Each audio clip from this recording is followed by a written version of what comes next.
നമസ്കാരം. ഞാൻ വിജയ്.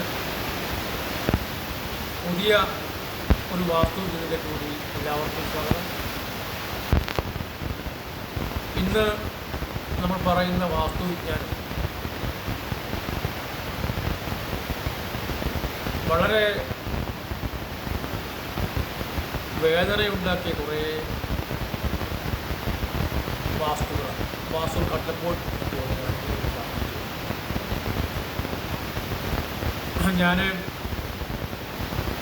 നമ്മളെ വിളിക്കുന്ന വീടുകളിൽ നമ്മൾ പരമാവധി പോകാറുണ്ട്. ഈ കഴിഞ്ഞൊരു 6 മാസത്തിനുള്ളിൽ ഞാൻ കണ്ട കുറേ വീടുകളുടെ സ്ഥിതി, നിർമ്മിക്കാൻ പോകുന്ന വീടുകൾ, നിർമ്മാണത്തിലിരിക്കുന്ന വീടുകൾ, പണി സ്തംഭിച്ചു പോയ വീടുകൾ, അല്പം ഒരു ശകലം പോലും മുന്നോട്ട് നീങ്ങാതെ പണി നിലച്ചു പോയ വീടുകൾ, പലയിടത്തും നരകയാതന അനുഭവിക്കുന്ന വീടുകളാണ്. ഇത് ഇപ്പോഴും നമ്മുടെ കേരളത്തിലെ ആളുകൾ ഒരു കാര്യങ്ങളും അറിയാതെ, ഒന്നും നോക്കാതെ ഏതോ തരത്തിൽ ആരെങ്കിലും കൊണ്ടൊക്കെ വരപ്പിച്ച് പ്ലാൻ എടുത്തിട്ട് അങ്ങ് വീടങ്ങ് ചെയ്തേക്കുകയാണ്. അതൊരുപാട് പ്രതിസന്ധികളാണ് കൊടുക്കുക. ആ പ്രതിസന്ധികൾ നമ്മൾ ഉൾക്കൊള്ളേണ്ടത്, ആ പ്രതിസന്ധികൾ അവരുടെ ജീവിതത്തെ കാർന്നു തിന്നുകയാണ്. അവർ പോലും അറിയുന്നില്ല ഇങ്ങനെയൊരു സംഭവത്തെ പറ്റി. ഇങ്ങനൊരു സംഭവം, ഇതാണ് കാരണം, ഇതാണ് ഇഷ്യൂ. ഞാനൊരിടത്തൊരു കേരളത്തിൻ്റെ ഒരു വടക്കേ ജില്ലയിൽ ഒരു ചിലപ്പോൾ വീടിൻ്റെ പണി നടക്കുകയാണ്. വീടിൻ്റെ തറപ്പണി കഴിഞ്ഞ് കിടക്കുകയാണ്. പടിഞ്ഞാറോട് ദർശനമായൊരു വീടാണ്. ആ വീട് ചെയ്തു വെച്ചിരിക്കുന്നത് കണ്ടു കഴിഞ്ഞാൽ ഒരിക്കലും പണി പൂർത്തിയാകാത്ത വിധത്തിലാണ് അത് ചെയ്യുന്നത്. അവർ വഴി പൈസ കൊടുത്ത് വാങ്ങിയിരിക്കുകയാണ്. തെക്ക് പടിഞ്ഞാറ് ആ വീട്ടിലേക്കുള്ള വഴി തെക്ക് പടിഞ്ഞാറ് തന്നെ പൈസ കൊടുത്ത് വാങ്ങിയിരിക്കുക. പടിഞ്ഞാറ് കൊടുത്ത് എടുക്കാമായിരുന്നു. പക്ഷേ അവരെടുക്കാതെ തെക്ക് പടിഞ്ഞാറ് അവർ വഴി വാങ്ങി. തെക്ക് പടിഞ്ഞാറ് വഴി മാറിയെന്ന് മാത്രമല്ല, നേരെ പടിഞ്ഞാട്ട് ഒരു സിറ്റ് ഔട്ട്, നേരെ പടിഞ്ഞാറ് ഭാഗത്തേക്ക് ഒരു സിറ്റ് ഔട്ട് ഇറക്കിയിട്ടിരിക്കുക. അപ്പോൾ നേർ പടിഞ്ഞാറ് എൽ ഷേപ്പിലായി മുറിഞ്ഞു പോയി. അതിനുശേഷം വടക്ക് പടിഞ്ഞാറ്, വീടിൻ്റെ വടക്ക് പടിഞ്ഞാറ് ഒരു വാലറ്റം നേരെ നിൽക്കുന്നു. ഒരു വാല് പോലെ വന്ന് നിൽക്കുന്നു വടക്ക് പടിഞ്ഞാറ് ഭാഗം. തറ മാത്രമേ ആയുള്ളൂ. തെക്ക് പടിഞ്ഞാറ്, കറക്റ്റ് തെക്ക് പടിഞ്ഞാറ് കൊടുത്തേക്കുന്ന വരാന്തയാണ്. കാരണം തെക്ക് പടിഞ്ഞാറാണ് വരാന്ത നിൽക്കുന്നത്.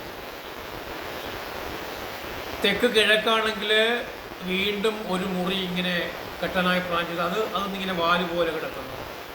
തെക്ക് പടിഞ്ഞാറും തെക്ക് കിഴക്കും വടക്ക് പടിഞ്ഞാറും തെക്ക് പടിഞ്ഞാറും ഒരുപോലെ വളർന്നു പോയി ആണ്. വളരെ വളരെ മോശമായ, വളരെ ദയനീയമായ ഒരു വർക്കാണെന്ന് പറയാതെ വയ്യ. നമ്മളത് പറയുമ്പോൾ ഇതേപോലെ ഫൗണ്ടേഷൻ ചെയ്ത വീടുകൾ, വെച്ചുപോയ വീടുകൾ, കെട്ടിക്കൊണ്ടിരിക്കുന്ന വീടുകൾ, പണി നിലച്ചുപോയ വീടുകൾ, ഒരുപാട് വീടുകളുണ്ട്. ഞാൻ ഇന്ന് ഈ വീഡിയോ ചെയ്യാൻ കാര്യം, നിങ്ങൾ ദയവ് ചെയ്തൊരു കാര്യം മനസ്സിലാക്കണം. നിങ്ങളൊക്കെ വീട് വെക്കാൻ പോകുന്ന ആളുകൾ നിങ്ങൾ വെറും എന്താ പറയുക, ബുദ്ധിശൂന്യത കാണിക്കരുത്. എത്രയോ പ്രാവശ്യമാണ് ഞാൻ ഈ വീഡിയോ കൂടി പറഞ്ഞേക്കുന്നത്. നമ്മൾ വീട് വെക്കുമ്പോൾ ആ വീട് എപ്പോഴും റെക്റ്റാങ്കിൾ ആയിരിക്കണം, അതായത് ദീർഘചതുരാകൃതിയിലായിരിക്കണം. ആ വീടിൻ്റെ ഒരു വശം പോലും അകത്തേക്കോ പുറത്തേക്കോ തള്ളി നിൽക്കരുത്. ദുരന്തം തരുന്ന വീടുകളാണിത്. ആ ഒരു വീടല്ല, അതുപോലെ എത്രയോ പ്ലാനുകൾ ഈ പോകുമ്പോൾ ഒരുപക്ഷെ ഈ വീഡിയോ കാണുന്നുണ്ടാകാം. ഈ പോകുമ്പോൾ അവരോട് പറയുമ്പോൾ അവർക്ക് ബുദ്ധിമുട്ടാണ് മാറ്റുവാൻ. അവർ പറയുന്നത് ഇനി ഇതെങ്ങനെ പൊളിക്കും, അല്ലെങ്കിൽ ഇതെങ്ങനെ ചേർക്കാൻ കഴിയുമ്പോൾ ചില ആൾക്കാർ പറയും അത് സാമ്പത്തിക പ്രശ്നങ്ങളുണ്ട്, മുറിച്ച് മാറ്റി റെക്റ്റാങ്കിളിലേക്ക് മാറ്റി നിങ്ങൾ വീട് വയ്ക്കുമെന്ന് പറയുമ്പോൾ അവർ പറയും അയ്യോ കെട്ടിപ്പോയതെങ്ങനെ ഇനി എടുക്കുക, കുഴപ്പമില്ല ഇനി ഇങ്ങനെ എടുക്കുക. യഥാർത്ഥത്തിൽ നിങ്ങളുടെ അറിവില്ലായ്മയാണ് നിങ്ങളങ്ങനെ പറയാൻ കാരണം. ദയവ് ചെയ്ത് നിങ്ങൾ ആ മാറ്റങ്ങൾ വരുത്തണം. ഒരുപാട് ആളുകൾ ഒരുപാട് വീടുകളിലെ അത്തരം ദുരിതങ്ങൾ, അത്തരം പ്രതിസന്ധികളായിട്ടുണ്ട്. ഒരു വീടിൻ്റെ തെക്ക് പടിഞ്ഞാറും തെക്ക് കിഴക്കും വടക്ക് പടിഞ്ഞാറും പൂർണ്ണമായിട്ട് ക്ലോസ് ആയിരിക്കണം. അത് വാസ്തു നിയമമാണ്, നിബന്ധനയാണ്.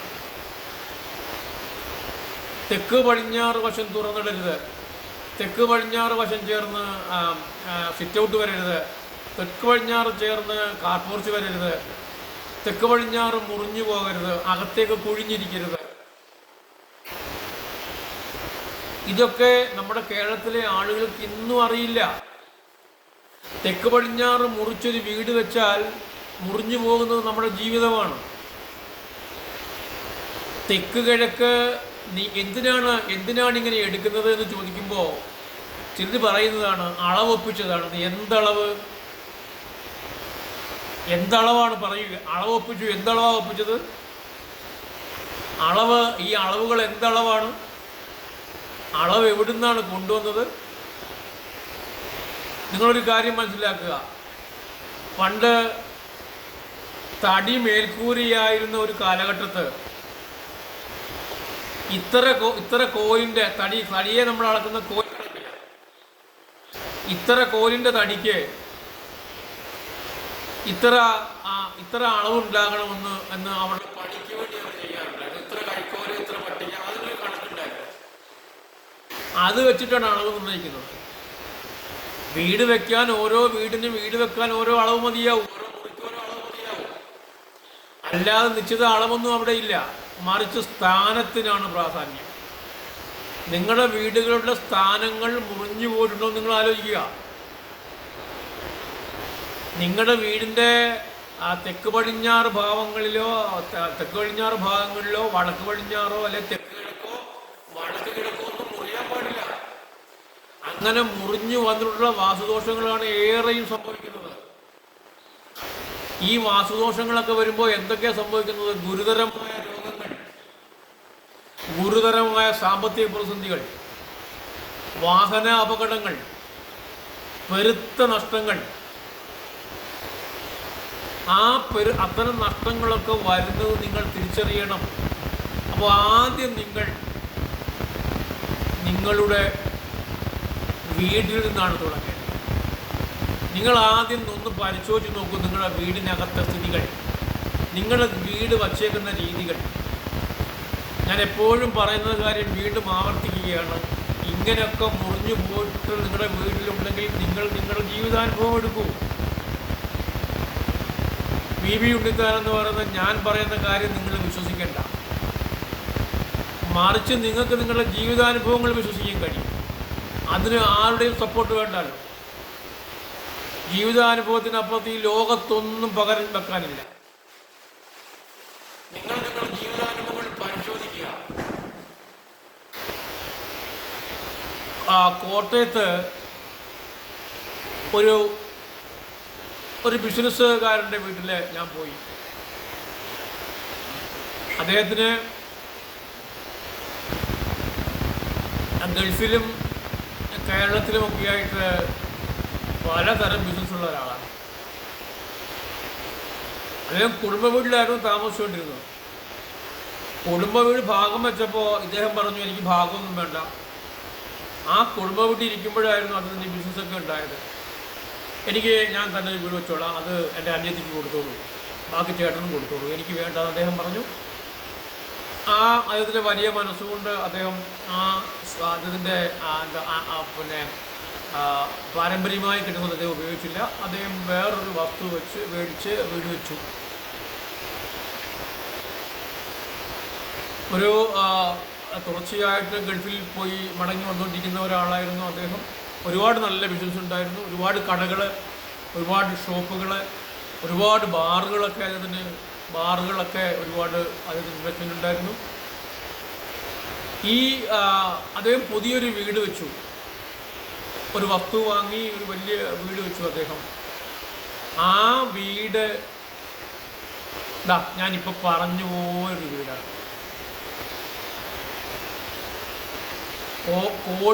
കോടികൾ ആസ്തി ഉണ്ടായിരുന്ന അദ്ദേഹം ഇപ്പോൾ കോടിക്കണക്കിന് രൂപയുടെ കടക്കാരനാണ്. എന്തുകൊണ്ടാണ്? എല്ലാം നശിച്ചു കഴിയുമ്പോഴല്ല നിങ്ങളുടെ വാക്ക് പരിശോധിക്കേണ്ടത്. നമ്മൾ ഈ ഭൂമിയിൽ താമസിക്കുന്ന കാലത്തോളം ഈ മണ്ണാണ് നമ്മളെ ഭരിക്കുന്നത് എന്നറിയുക. ഈ മണ്ണിലെ ഊർജമാണ്, ഈ പ്രകൃതിയുടെ മിസ്റ്റീരിയസാണ്, നിഗൂഢതയാണ് നമ്മളെ നയിക്കുന്നത്. ഭൂമിയുടെ ഊർജങ്ങളെയും സൂര്യനെയും മറന്നൊരു ജീവിതം പാടില്ല. അപ്പോൾ മുമ്പേ പറഞ്ഞതുപോലെ അളവുകൾക്കല്ല പ്രാധാന്യം, സ്ഥാനത്തിന് തന്നെയാണ് പ്രാധാന്യം. ഇതേപോലെ ആ വലിയ വീട് വെച്ചിട്ട് വലിയ പില്ലർ വടക്ക് കിഴക്ക് ഭാഗത്ത് ഈ അതിഭയങ്കരമായ തള്ളു വന്നിട്ട് ആ തള്ളിനകത്ത് 8 പില്ലറാണ് കൊടുത്തിരിക്കുന്നത്, 8 പില്ലർ. അപ്പോൾ എന്തു പറ്റി? ഈശാന ഭാഗം അതിഭയങ്കരമായ ഭാരത്താൽ തകർന്നുപോയി. എല്ലാവർക്കും അറിയാലോ, വടക്ക് കിഴക്ക് ഭാഗം ഹൃദയത്തിൻ്റെ ഭാഗമാണ്, ഈശ്വരൻ്റെ ഭാഗമാണ്, വരുമാനത്തിൻ്റെ ഭാഗമാണ്. ഞാൻ ആദ്യം പറഞ്ഞ മോഡലിലാണ് അതിൻ്റെ വീട് വെച്ചത്. എല്ലാ ഭാഗവും തള്ളിപ്പോയി, ചില ഭാഗം അകത്തേക്ക് പിടിഞ്ഞുപോയി. കോടിക്കണക്കിന് രൂപയുടെ കടത്തിലാണ്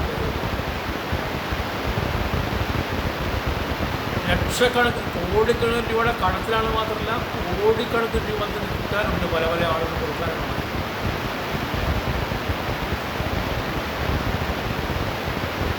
ഞാൻ അവിടെ പോയി, ഞാൻ ചെല്ലുമ്പോൾ അദ്ദേഹം വേറൊരു കാര്യം കൂടി പറയാനുള്ളത്, ഭാര്യയും മക്കളും ഒക്കെ അതിന് ഉപയോഗിക്കും. നല്ലവനായി നിൽക്കുമ്പോൾ അദ്ദേഹത്തിന് കൂടെ ഭാര്യയും മക്കളൊക്കെ ഉണ്ടായിരുന്നു. മറിച്ച് കടങ്ങൾ കയറിയപ്പോൾ അതിന്മേൽ കലഹമുണ്ടായി. ഭാര്യയും മക്കളെയും വാഴടച്ച് പിടിക്കുമ്പോൾ അദ്ദേഹം പലപ്പോഴും മക്കൾ വിളിക്കുന്നതല്ലാതെ വേറെ ബന്ധങ്ങളൊന്നുമില്ല. അപ്പോൾ ബന്ധം പോയി, ബിസിനസ് പോയി, കടക്കാരനായി. ഏറ്റവും ലാസ്റ്റ് കോട്ടയൊരു പ്രമുഖ ഹോസ്പിറ്റലിൽ അദ്ദേഹം ഇപ്പോൾ ഹൃദയ സംബന്ധമായ ചികിത്സയിലാണ്.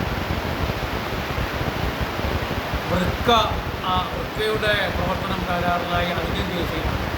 ആ വൃക്കയെ സംബന്ധമായ തകരാറ് കാര്യം ഒരുപാട് മെഡിസിൻസ്, രോഗങ്ങളുള്ള മെഡിസിൻസ് കഴിച്ചിട്ടാണ്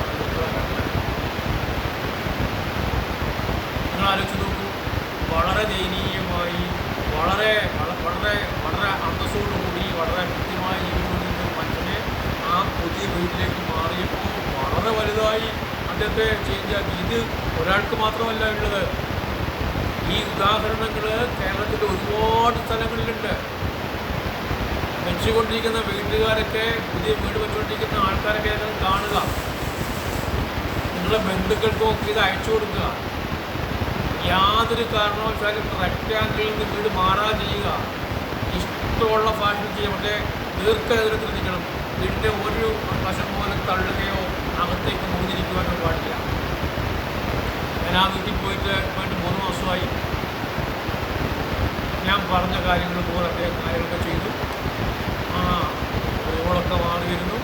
ഇപ്പോൾ അസുഖത്തിന് ഭയങ്കര ഭേദമുണ്ട്. അദ്ദേഹം എന്നെ വിളിക്കുന്നു, അദ്ദേഹം വിളിക്കാറുണ്ട്. ഞാൻ കൃത്യമായി ആ വീട് കറക്റ്റ് ചെയ്ത് കൊടുത്തു. അത് അദ്ദേഹത്തിൻ്റെ കടങ്ങളൊക്കെ വീഴുന്നു, കിട്ടാനുള്ള പൈസ കിട്ടിക്കൊണ്ടിരിക്കുന്നു. വീണ്ടും അദ്ദേഹത്തിൻ്റെ ബിസിനസ്സിലേക്ക് പച്ച പിടിച്ചു വരികയാണ്. അടച്ചിട്ടുന്ന കഥകളെല്ലാം തുറന്നിട്ടുണ്ട്, മാറി വരികയാണ്. ഇതിന് മുമ്പ്, ആ വീട് വെക്കുന്നതിന് മുൻപ് എനിക്കിത് കാണാൻ കഴിഞ്ഞിരുന്നെങ്കിൽ. അതുപോലെയാണ് നിങ്ങളുടെ വീടൊക്കെ വെക്കാൻ പ്ലാൻ ചെയ്യുന്നവർ, നിങ്ങളെ വീട് ആസൂത്രണം ചെയ്യുന്നവർ, ഇപ്പോൾ വീട് താമസിച്ചുകൊണ്ടിരിക്കുന്ന ആളുകൾ, നിങ്ങൾ ഈ ഒരു കാര്യം നിങ്ങൾ തിരിച്ചറിയണം. നിങ്ങളുടെ വീട്ടിലുണ്ട് നിങ്ങളുടെ വീടിൻ്റെ സർവ്വവും. നിങ്ങളുടെ ഭാഗ്യവും നിങ്ങളുടെ ജീവിതവും നിങ്ങളുടെ ജീവനുമെല്ലാം തരപ്പെടുത്തുന്നത്, ക്രമപ്പെടുത്തുന്നത്, ഉയർത്തിയെടുക്കുന്നത്, തകർത്തടിക്കുന്നത് നിങ്ങളുടെ വീടാണ്, നിങ്ങൾ താമസിക്കുന്ന ഭൂമിയാണ്. അപ്പോൾ ഈ ദോഷങ്ങളുള്ളത് നിങ്ങൾ പരിശോധിക്കുകയാണ്. ഈ ദോഷങ്ങളൊക്കെ നിങ്ങളല്ലാതാക്കിയിട്ടുണ്ടാവാം. നിങ്ങളെ ഇനിയും പറയാനുണ്ട് കേട്ടോ, ഒരുപാട് ഉദാഹരണങ്ങൾ പറയാനുണ്ട്. ഒന്നും അതായത് ഒരു അസുഖമില്ലായിരുന്ന ആളുകൾ ഒരു സുപ്രഭാതത്തിൽ മനോരോഗിയാകുക. ഞാൻ അങ്ങനെ വീഴ്ചപ്പോൾ തൊട്ടടുത്ത വീട്ടിൽ നിന്ന് ആൾ പറഞ്ഞു, അത് ഇവരുടെ പാരമ്പര്യമായി ഉണ്ട്. അത് പാരമ്പര്യം പറയുകയാണ്. തെക്ക് പടിഞ്ഞാറ് മൂലയിൽ വലിയ കിണർ കുഴിച്ചു കഴിഞ്ഞാൽ എങ്ങനെ മനോരമ കൊണ്ടല്ലാതിരിക്കും. അത് ഇപ്പോഴും തുടരുന്നു കേരളത്തിൽ. നിർമ്മാണ വൈകല്യങ്ങളിലെ പൊരുൾ തിരിച്ചറിയൂ, നന്നായി ജീവിക്കാൻ പഠിക്കൂ. ഞാൻ ഇവിടെ ഇരുന്ന് നിങ്ങളുടെ മുമ്പിൽ ഇരുന്ന് പറയുന്നത് അതൊരു നിയോഗം പോലെ വന്നിരുന്ന് പറയുന്നതാണ്. നിങ്ങളത് പരിശോധിക്കൂ. ഈ യൂട്യൂബ് എന്ന് പറയുന്ന ആ ഒരു മാധ്യമം ഒരു ഭയങ്കര വിജ്ഞാന സ്ഫോടനമാണ് ലോകത്ത് വരുന്നത്. പണ്ടൊക്കെ നമുക്കൊരു കാര്യമാണെങ്കിൽ എത്ര പേരെ ഡിപ്പെൻഡ് ചെയ്യണം. ഇപ്പോൾ എന്തിനെ പറ്റി അറിയാനും ഈ യൂട്യൂബിൽ സെർച്ച് ചെയ്താൽ മതി, നിങ്ങൾക്ക് ആവശ്യം വിഷയം കൊടുത്താൽ മതി. അപ്പോൾ നിങ്ങൾക്ക് ആവശ്യമായ വിഷയങ്ങളെല്ലാം നിങ്ങളുടെ മുന്നിലുണ്ട്. നിങ്ങളൊന്ന് പരിശോധിക്കൂ, പഠിക്കൂ. ദയവേത് നിങ്ങളാരും വിഷമത്തിലാകാതിരിക്കുക. നിങ്ങൾ മറ്റു കാര്യങ്ങളെ പറ്റിയൊക്കെ ഒഴിവാക്കുക. ഞാനീ പറഞ്ഞ പോലൊക്കെ ഉള്ള കാര്യങ്ങൾ നിങ്ങളുടെ വീട്ടിലുണ്ടെങ്കിൽ നിങ്ങളത് ഒഴിവാക്കുക. ഞാൻ വീണ്ടും കണ്ടതുകൊണ്ടാണ് വീണ്ടും ചിലപ്പോൾ ആവർത്തനമായി തോന്നുന്നത്. ആവർത്തനമല്ല, ഇതെത്ര പറഞ്ഞാലും മതിയാവില്ല. ഒരിക്കലും നിങ്ങളാരും വിഷമങ്ങളിൽ ചെന്ന് പെടാതിരിക്കട്ടെ. നല്ല ബിസിനസ്സുകാരായി തീരട്ടെ, നല്ല ജോലിയുള്ളവരായി തീരട്ടെ. ഇങ്ങനെയൊക്കെ പഴിഞ്ഞു വെച്ചിട്ട് ജോലി പോയവരുണ്ട്, ഹൃദയം പോയവരുണ്ട്, ബന്ധങ്ങൾ പോയവരുണ്ട്. നിങ്ങൾ തിരിച്ചറിയൂ. നിങ്ങൾ പരിശോധിച്ച് നോക്കൂ വീട്. എന്നിട്ട് നിങ്ങൾ വേഗം മാറാൻ തയ്യാറാകൂ. നല്ല രീതിയിൽ നിങ്ങൾ ജീവിക്കാൻ തയ്യാറാകൂ. രോഗങ്ങളില്ലാതെ, വിഷമങ്ങളില്ലാതെ, അപകടങ്ങളില്ലാതെ ജീവിക്കാൻ ശ്രമിച്ചു നോക്കൂ. അടിയന്തര പ്രാധാന്യത്തോടെ നിങ്ങളിത് മനസ്സിലാക്കണം. നിങ്ങളുടെ വീട്ടിൽ നിങ്ങൾ പരിശോധിക്കുക എങ്ങനെയൊക്കെയാണ് വന്നിട്ടുള്ളത്. ഈ 6 മാസത്തിനുള്ളിൽ ഞാൻ ഇതുപോലെ ഒരു 600 വീട് കണ്ടതാണ് മിനിമം. അപ്പോൾ കാണാത്ത എത്രയോ വീട് കിടക്കുന്നു. വാസ്തുവിന് ഒന്നുകൂടി പറയുകയാണ്, വാസ്തുവിന് ജാതിയും മതവും വർണ്ണവും ഒന്നുമില്ല. വാസ്തു മണ്ണിൻ്റെ സിദ്ധാന്തമാണ്, ഈ പ്രപഞ്ചത്തിൻ്റെ സിസ്റ്റമാണ്. എല്ലാ ആളുകളും ഈ കാര്യം ശ്രദ്ധിക്കേണ്ടതാണ്, പരിശോധിക്കേണ്ടതാണ്. എല്ലാവരും ഈ കാര്യം കൂടി സ്വീകരിക്കുക. അടുത്ത ഒരു വീടിൽ വരുന്നത് എല്ലാവർക്കും